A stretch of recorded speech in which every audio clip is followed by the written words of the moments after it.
안녕하세요. 레몬마트의 학생 사장님입니다. 오늘은 건치 부적을 만들었어요. 건치 부적을 왜 만들게 됐느냐 하면은 제가 얼마 전에 코감기에 걸렸었거든요.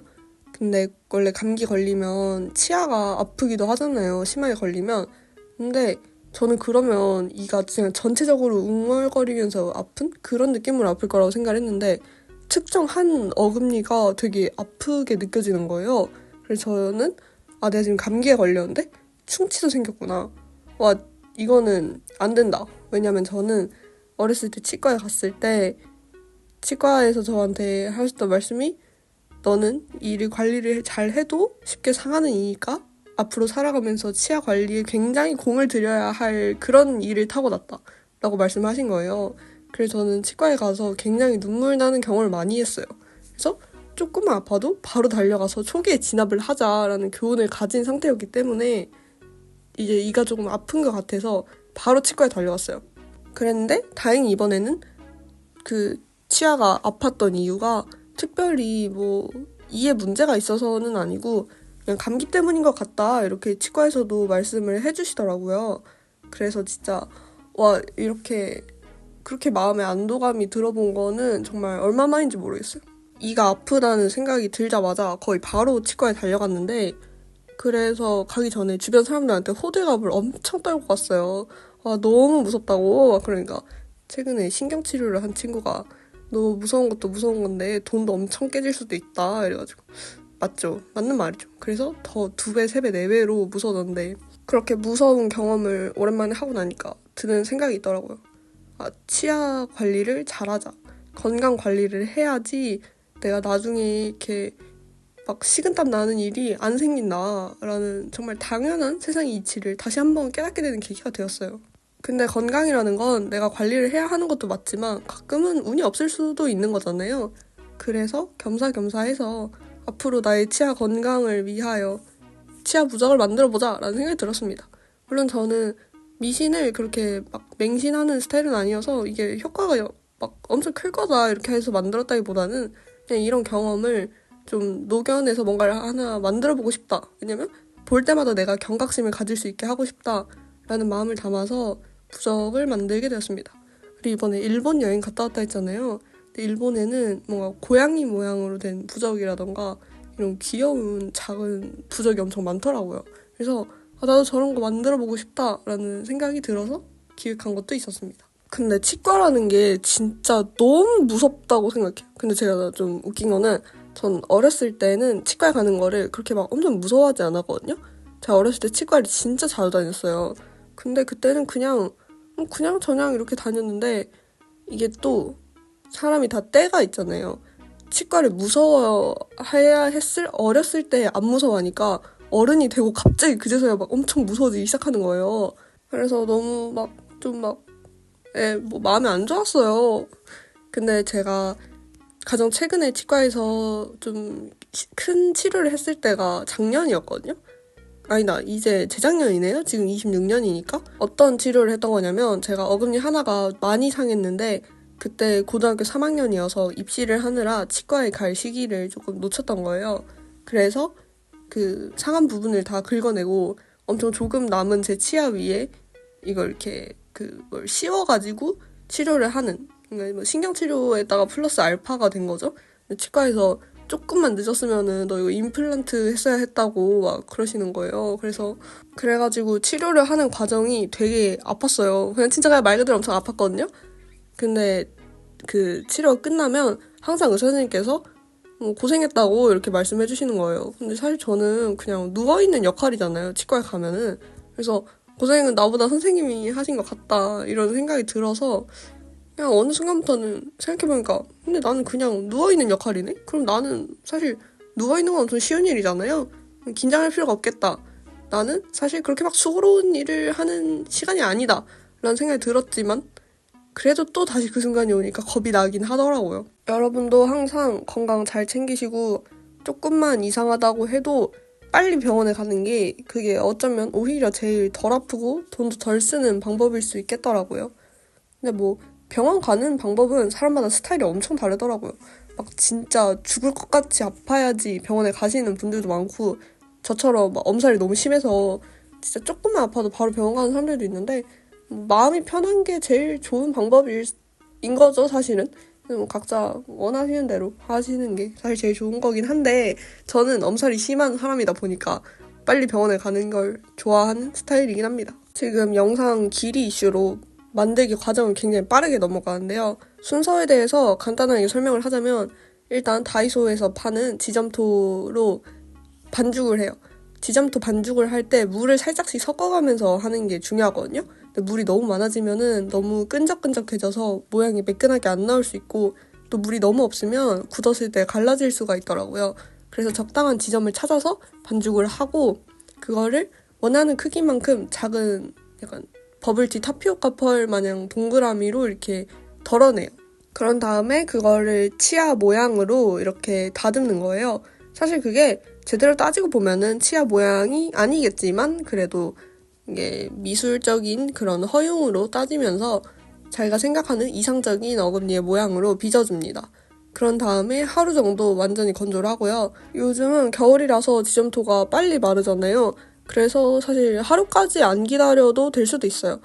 되게 건조하고 그런 날이라면은 더 빨리 마를 수도 있을 것 같아요. 그러면 완전히 마른 치아 지점토 덩어리들을 젯소로 코팅을 한번 해줬거든요.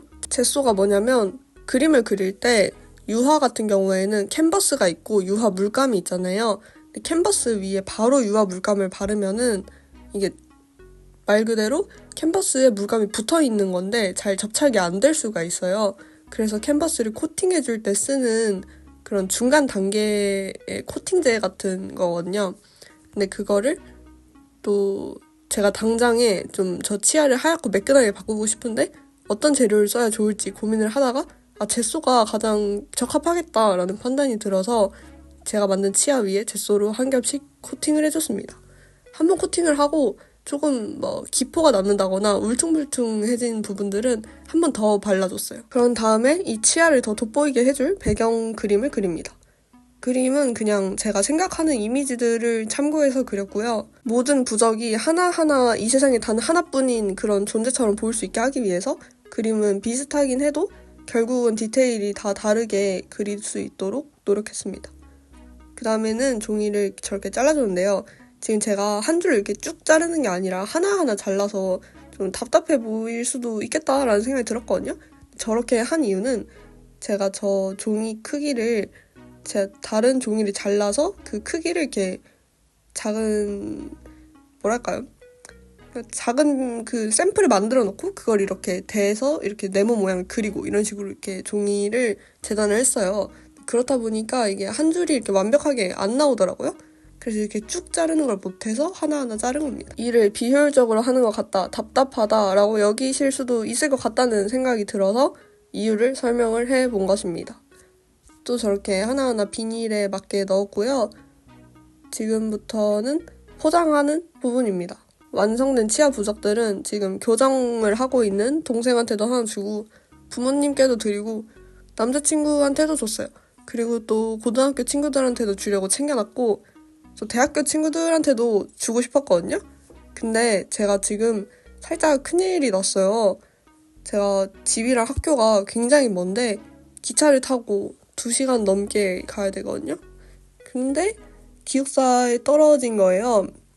어쩌다 기숙사에 떨어지게 됐냐면 저희 학교 기숙사는 거리를 안 봐요. 그래서 제가 굉장히 멀리 사는데도 기숙사의 성적으로만 돼야 되는 거예요. 제가 학점이 막 그렇게 좋지도 않고 그렇게 나쁘지도 않거든요. 근데 또 제가 지금 2학년으로 진급할 예정이었는데 1학년 때 기숙사를 살았던 게 기숙사식 점수 계산에서 감점 요인이 되더라고요. 이게 아무래도 많은 학생들에게 편의를 제공하기 위해서 생긴 규칙이었겠죠? 그치만 저는 집과 학교가 되게 멀어요. 제가 바다가 보이는 동네에 살거든요. 엄청나게 한적한 시골이라는 뜻이 되기도 하지요. 그래서 곤란해졌어요. 다른 친구들은 어떻게 됐는지 한번 이야기를 들어보니까 다른 친구들도 되게 대다수 친구들이 다 떨어졌다고 하더라고요. 아마도 기숙사는 이제 신입생을 많이 받으니까 그렇게 된 것이겠죠? 근데 제가 학교랑 집이 멀다고 했잖아요. 그러면 당장 오늘이라도 집을 구하러 이렇게 알아보러 다녀야 되잖아요. 근데 저는 별로 혼자 살고 싶지 않아요. 저는 자취를 하고 싶다는 생각이 없고 제 전공 특성상 밤 늦은 시간까지 그림을 그리고 학교에서 시간을 보내는 경우가 많은데 그러면 주로 거의 잠만 자야 되거든요. 그러면 또 그 비싼 방값을 내면서 잠만 자기는 좀 아깝잖아요. 근데 또 저는 기숙사 떨어진 게 당연히 뭐 제 탓이죠. 제가 성적이 전 과목 A뿔이었으면은 기숙사가 안 될 리가 없었잖아요. 근데 저는 그렇게 못했잖아요. 그래서 제 탓이라고 생각하기 때문에 돈을 제가 내야 하는 게 맞다고 생각을 해요. 그러면은 제가 알바를 하고 있긴 한데 저는 방학에만 알바를 해가지고 알바비를 벌어서 용돈으로 썼어요. 근데 이제 알바비 번 거를 다 반값으로 내야 하는 실정인데 방학에만 알바를 하다 보니까 모은 돈이 그렇게 크진 않아요. 그래서 이거 조금 사고 해가지고 생각을 해봤는데 제가 원래 휴학을 할 생각을 하고 있긴 했었거든요. 그래서 이참에 휴학을 하고 지금 하고 있던 알바를 1년 동안 해서 돈을 모아서 2027년도에 2학년이 되자.